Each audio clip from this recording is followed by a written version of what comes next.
We may be 2 days away from Christmas, but many Americans are focused not on Yuletide joy, but instead on guns, who has them, who's trying to get them, and how they should be controlled. And tonight, the NRA and its supporters are doubling down. We are hearing reports of a rush at gun shows and gun stores across America today, people buying assault weapons before a possible ban.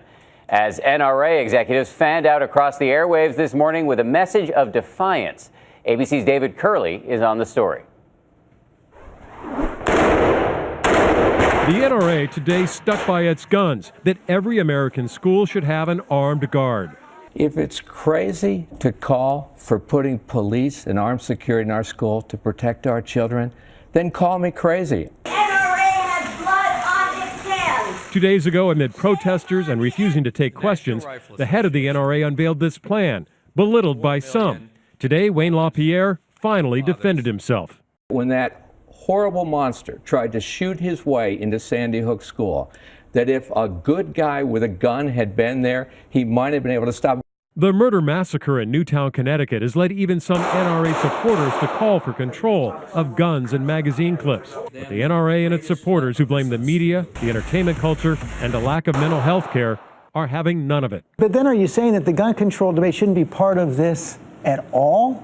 Sure. I mean, Congress is going to debate this. I just think it's not part of the ultimate solution on this. At least one school district in New Jersey will place armed guards in schools, to the disapproval of the governor. You don't want to make this an armed camp for kids. I don't think that's a positive example for children. Our new ABC News Washington Post poll shows a majority of Americans continue to favor more restrictions on gun ownership. But that may be the reason other Americans are flocking to gun stores. Shelves empty just this week at this North Carolina store. We've never seen anything like this. We have the Christmas business, the hunting season business, and now we have the political business.